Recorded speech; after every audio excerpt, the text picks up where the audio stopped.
अशी एक लग्नगाठ भाग 41. तर मित्र आणि मैत्रिणींनो, आपण मागील भागात पाहिले की अनुज आणि प्राचीमधील सगळे गैरसमज दूर झाले होते. संदीप त्यांच्या आयुष्यातून निघून गेला होता, पण जाताना तो एक चांगले काम करून गेला. त्यांच्यातले गैरसमज मिटवून गेला, जे त्यानेच त्यांच्यामध्ये फैलवले होते.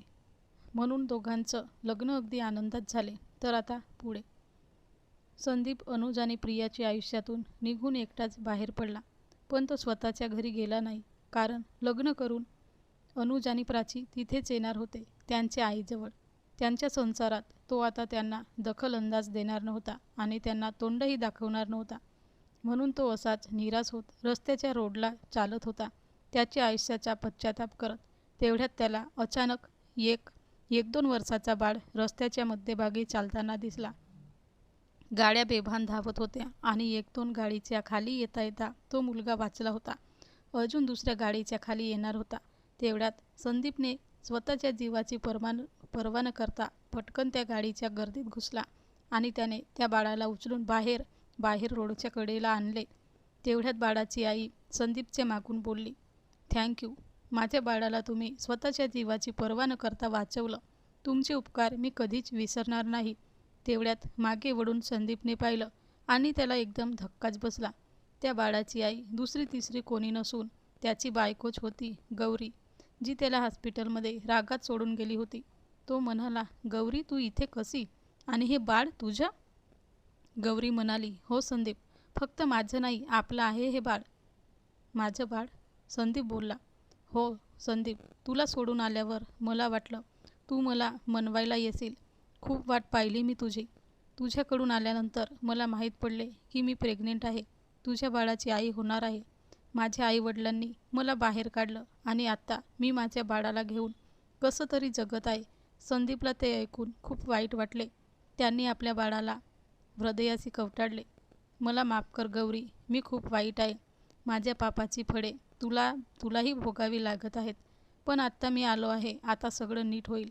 कायम तुमच्यासोबत राहीन मी आता. मी कधीच तुमच्यापासून लांब जाणार नाही, माझ्या बाळापासून आणि तुझ्यापासून."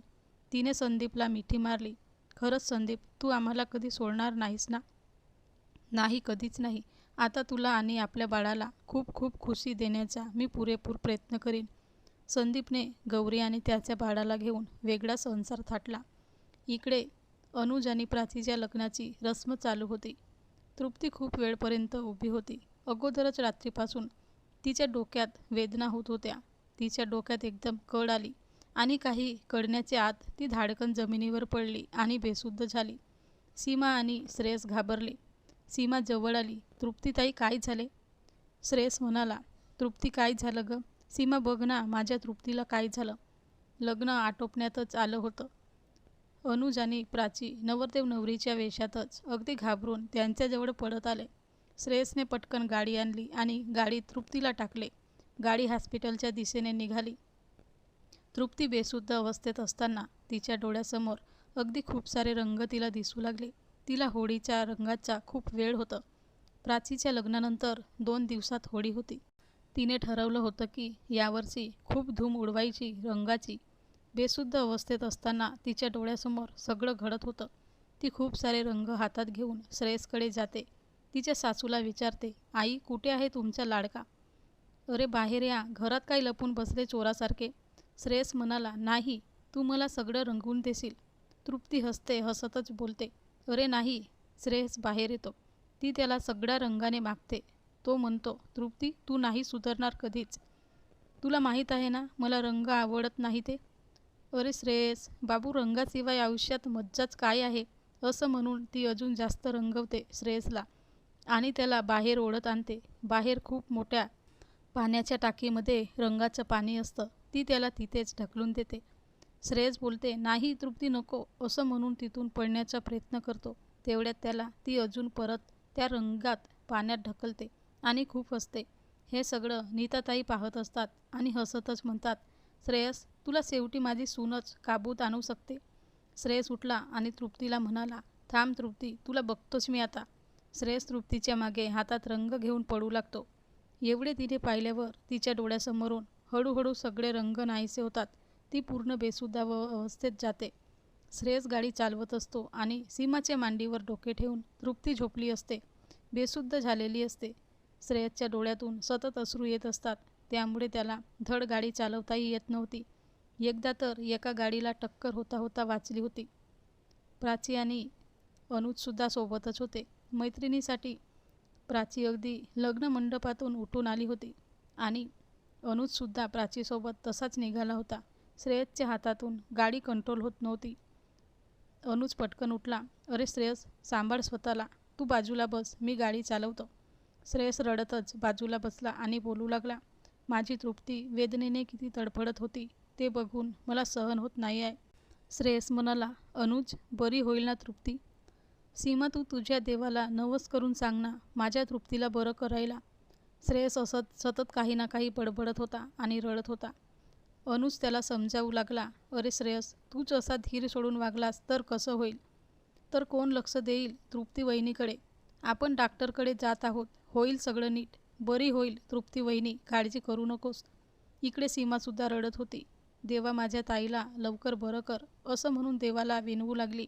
ते सगळे हॉस्पिटलला पोहोचले. डॉक्टर म्हणाले, ह्यांचं जेवढं लवकरात लवकर होईल तेवढं पटकन ऑपरेशन करावे लागेल. त्यांना ब्रेन अटॅक आला होता. त्यांच्या ब्रेनच्या नसा डेथ होण्याची शक्यता आहे. डॉक्टर रोहन, सीमाचा तर दोस्तच होता, ती म्हणाली, रोहन, तू काय करतो आहेस मग? माझ्या दीदीसाठी कर ना काहीतरी. डॉक्टर रोहन म्हणाले, हो ग, पण एवढं सोपं नाही आहे ते. 2 ऑपरेशन करावे लागतील. It is a very difficult task. एका स्पेशालिस्ट सर्जन बोलवावं लागेल. आम्ही करतो प्रयत्न, तोपर्यंत ही मेडिसिन घ्यायला लावा पेशंटला वेळेवर, जेणेकरून ऑपरेशन होईपर्यंत मेंदूच्या नसा डेथ व्हायला नको पाहिजे. श्रेयस म्हणाला, मी आणतो ती औषधी, द्या पावती. डॉक्टर म्हणाले, ते मेडिसिन इथं सहजासहजी मिळणार नाही. एका कंपनीत ते विदेशमधून येते. पण डोंट वरी, माझ्या एका ओळखीचा इसम आहे, त्याच्याकडून मागवेन मी. थँक्यू सर, अनुज डॉक्टरांना म्हणाला, पण प्लीज जरा लवकर मागवा, मला खूप भीती वाटते आहे. पण आजचा दिवस त्यांना इथंच राहावं लागेल. ऑपरेशन अगोदरची ट्रीटमेंट त्यांना द्यावी लागेल. ट्रीटमेंट झाल्यावर उद्या तुम्ही त्यांना घरी घेऊन जाऊ शकता. नंतर लवकरात लवकर त्यांचे ऑपरेशन करू आपण. ऑपरेशनला खर्चही खूप येईल, तो पण तयार ठेवा. स्पेशल विदेशातून सर्जन येतील त्यांचे ऑपरेशनसाठी. श्रेयस म्हणाला, खर्चाची चिंता करू नका डॉक्टर रोहन, तुम्ही फक्त माझी तृप्ती कशी वाचेल तेच बघा please. Don't worry, I will try my best. Thank you so much doctor, Shreyas बोलला. आजची रात्र पेशंट इथेच राहील, तुम्ही सगळे घरी जाऊ शकता. आम्ही पेशंटची पुरेपूर काळजी घेऊ. सीमा म्हणाली, नाही, मी ताईला एकटं सोडणार नाही, मी थांबून जाते तिच्याजवळ. प्राची म्हणाली, तुम्ही काळजी करू नका, तुम्ही दोघेही घरी जा, मी थांबते. अनुज म्हणाला, हो, तुम्ही काळजी करू नका, आम्ही दोघेही इथे थांबू आणि पुरेपूर त्यांची काळजी घेऊ. तुम्हाला घरी जाऊन पुढची तयारीही करायची आहे ऑपरेशन संबंधी. अनुज आणि प्राची तिथेच हॉस्पिटलमध्ये तृप्तीजवळ थांबले. सीमा आणि श्रेयस घरी आले. तर मित्र आणि मैत्रिणींनो, हा भाग कसा वाटला कमेंटमध्ये सांगा आणि सबस्क्राईब करा.